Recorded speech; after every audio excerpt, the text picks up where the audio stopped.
दोस्तों, जैसे लोहे का जंग उसी से उत्पन्न होकर उसी को धीरे धीरे खाता है, ठीक वैसे ही सदाचार का उल्लंघन करने वाले मनुष्य के दुष्कर्म उसे ही दुर्गति को प्राप्त कराते हैं। भगवान बुद्ध श्रावस्ती में थे। उनके शिष्य सारिपुत्र और मोगलान धर्म का प्रचार और प्रसार कर रहे थे। वहाँ लोगों की अपार भीड़ थी। उनकी वाणी में रस था, अनुभव था और जीवन का बोध था। लोग उनकी प्रशंसा करते थे। वहाँ पर एक भिक्षु लोगों के द्वारा सारिपुत्र और मोगलान की प्रशंसा सुनकर उत्तेजित हो गया। उसे बुरा लगा, उसे पचा नहीं, उसे भाया नहीं। वह अपने से ज्यादा किसी और को बुद्धिमान मानता ही नहीं था। अपने से श्रेष्ठ किसी को स्वीकार ही नहीं करता था। जब ऐसे अहंकारी के सामने किसी की प्रशंसा होवे तो वह कैसे सहन कर सकता था। वह उठ खड़ा हुआ, लोगों और उपासकों को कहा, क्या रखा है सारिपुत्र और मोगलान के प्रवचनों में? व्यर्थ की बकवास लगा रखी है। कंकड़ पत्थरों को हीरे समझ बैठे हो। परख करनी हो तो पारखियों से पूछो, मुझसे पूछो। प्रशंसा करनी हो तो मेरी करो। मेरे धर्मोपदेश सुनोगे तो तुम्हें मालूम पड़ेगा। एक धर्मोपदेशक की वाणी का, उसके ज्ञान का, मेरे धर्मोपदेशक की प्रशंसा करते करते थक जाओगे।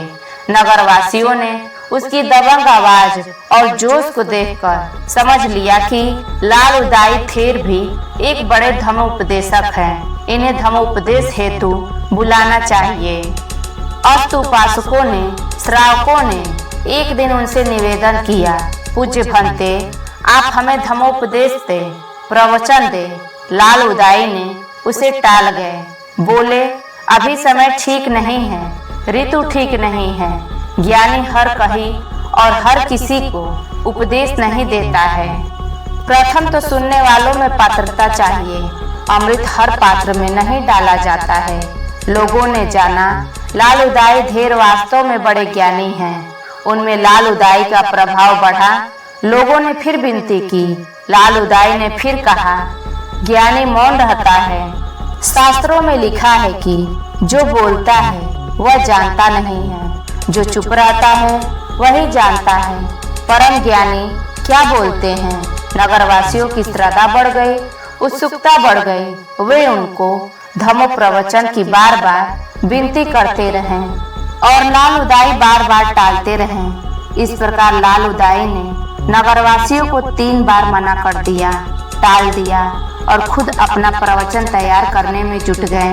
नगरवासी चौथी बार आए। वह चौथी बार कुछ कह ना सके और उठकर धर्मोपदेश पर जा बैठे। उन्हें कुछ भी नहीं सूझ रहा था कि वे क्या करें, क्या उपदेश दे। नगरवासियों ने कहा, भंते बोलिए, प्रवचन शुरू कीजिए। लाल उदाई बोले, पहले औरों को बुला लो, उनको सुन लो।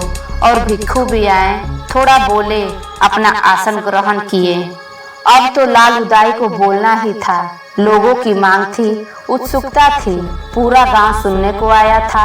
पंडाल भरा था, माहौल शांत था। लाल उदाई बोलने को उभत हुए, परंतु अटक कर रह गए। आगे कुछ भी निकल ना सका, गला बैठ गया। पसीना पसीना हो गए। याद किया था पर कुछ भी याद नहीं आ रहा था। हाथ पैर कांपने लगे। उनकी विचित्र दशा थी।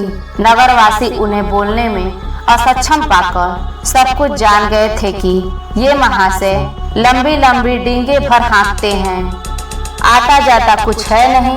वे नाराज हो उठे और बोल उठे, अरे आप सारिपुत्र और मोगलान की प्रशंसा नहीं सुन सकते थे और अब खुद से बोला नहीं जा रहा है।